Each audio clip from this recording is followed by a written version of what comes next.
n'ebikuzimba. Ebbanga lya mwaka mulamba nga Radio Dembe FM teri kumpewawo okusinziira ku bakulu baali bazze ebbali okuddamu okufumba buto ebyo ebinaagasa abawuliriza. Kyazuulwa nti abantu be twali twogera nabo be twali twagala okutuuka ku emesegi twali tulina ne tusalawo nti katuddeyo twerowooze tuleete ekintu ekikola ddala ekyo kye twagala kikole. So Dembe FM mpya wadde nga waliwo ebitakyuse, Rebecca Nantala akulira Dembe FM agamba nti ebipya bye baleese ntoko ebinyuma ate nga bizimba. Bagikulira bapya, abantu abakolamu kati bapya, ejja kubaamu n'ebintu ebimu ebyefaananyiriza ng'ebikadde ebyalimu. Essira atugambye nti bakulisa nnyo ku mukozi n'abavubuka. Tugenda tuukirira abantu ne solution to ebizibu bye banaaba balina. Kutunuulira ku omukozi omuntu ali enyugwa apakasa ebintu n'ogeza kukola ka bizinesi ogeza kukuza ssente zo myaka 18 paka ng'emyaka 25. Programu zisengekeddwa bulungi okuva ku Monday okutuuka ku Sunday. Waliwo eziyigiriza, ezisanyusa, ebyobufuzi n'endala.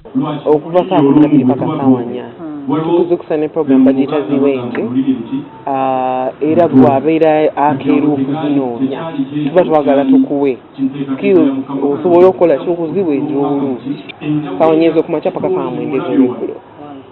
Tulina program bagiyita kyeza kati mweyo mulimu okukosa okusinga music then olweggulo nga tuli kumpi kumala gye tukola sawa 9 paka saawa 1 tugenda kuba ne program twejjewo ng'ekigambo wokiwulira bwe bimala okukola twejjewo tugende. Abaweereza nabo bawera obutakuweeza olw'obumalirivu n'obumanyirivu bwe balina mu kuweereza. Awo ku ssaawa 10 nkakasa buli muntu yenna ali ewaka oba ali mmotoka ali mu kuddayo ewaka aba yeetaaga okubeera ng'ate munayina olugambo lwe lulina okubeerawo. Olugambo mmere ya mwoyo by the way.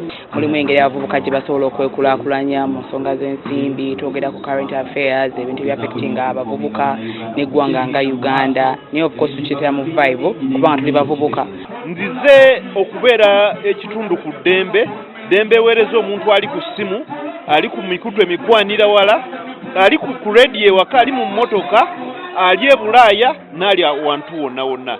Ate bwe kituuka ku kutumbula bizinensi z'abantu basuubizza okukwata buli omu nga bw'anajja okulaba nga tebagoba ssente. Bano balina bizinesi batandikawo eza bulijjo naddala kati abakyala ng'abo abavubuka ebintu bibadde beetandikirawo tujja kuba tubayamba nga tuwa platform eya Dembe FM okutumbula bizinesi ng'ezo. Omukolo gw'okutongoza amadda ga Dembe Kampala gwetabiddwako abakungu okuva mu Bwakabaka, poliisi, ababaka ba Paalamenti n'abalala. Akulira olukiiko lw'abataka mu Buganda omutaka Augustine Kizito Mutumba asabye Dembe FM okuweereza mu ngeri etumbula empisa n'ennono ez'Obwakabaka. Mwongeremu amaanyi era nga bwe mwakola mwongeremu amaanyi okulaba nti abantu bano be tulina wano mu nsi yaffe tebawagaruka ku mpisa zaabwe kubanga abanawaguka ku mpisa zaffe ate bajja kubanga batomera.